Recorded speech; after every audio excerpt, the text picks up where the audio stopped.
This is where we bring all the rubbish from the island. As you can see, it gets stacked up. Most of it gets burnt over there in an open incinerator.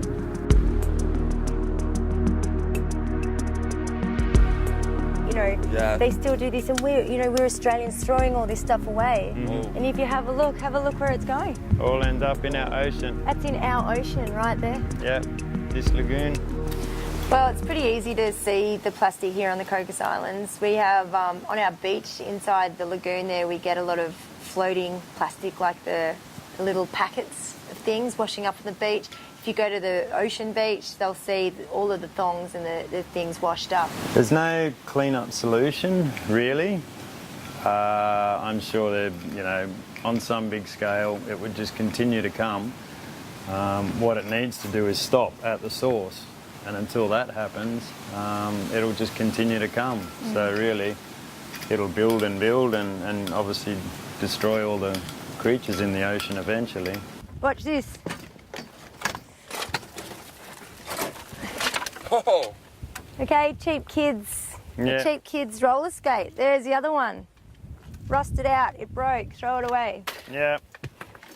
Consuming and is part of our generation's nature. So you go to the shop and you consume plastic bottles, plastic chip packets, plastic biscuits, plastic laundry detergent stuff, like throwaway. At the moment, it's instead of supersize me, it's actually now make me smaller and multiply me.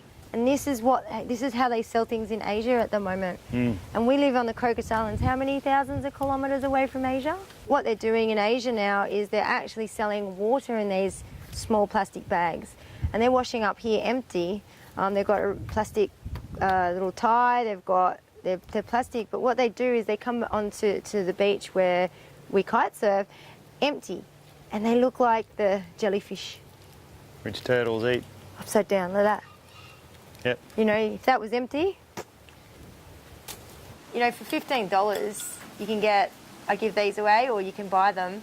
That costs you 3 bottles of water in the supermarket, but that can last you a long time. I mean, how long have you had your water bottle for? 2.5 years. 2.5 years. Yeah. That's 2.5 years of not buying bottled water. And I fill it, let's say, 4 to 5 times a day.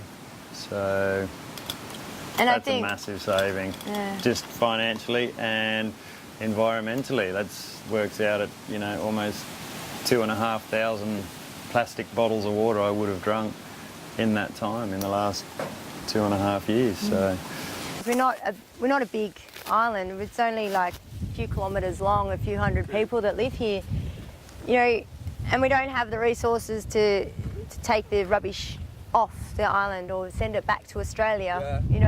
So I guess this is their only solution. Here we go. Yeah. Plastic, they burn it, and they don't recycle cardboard because they need it for fuel. They need it to make the fire to burn the plastic. polystyrene, ignition. This is food scraps. Government of Western Australia, Department of Fisheries. Defrozen. Yeah, good one. If you want to. We'll find one that works. We have here the battery dumping area. Tavis is just going through and finding out that half of them are actually, they still work. But what happens is we have regulation that you must change and change and change, and they come out and they bring new ones to the island and they dispose of these before they're dead, and they just sit here. I mean, what happens to them? I don't know much about batteries, but they're obviously not good. Where do they go? How close is the ocean to here? It is disgusting, and it's unfair to the environment. It's unfair to the futures, I believe, and I think as far as surfing goes, they're very conscious, very aware, and most surfers I surf with will pick up plastic as they see it on the way back, to the car, and that's about as much as we can do. But we know that's not helping. That's just giving the beach a little zhuzh, and Dolphin's probably already sucked one down his blowhole, and you don't know. You know it's bad.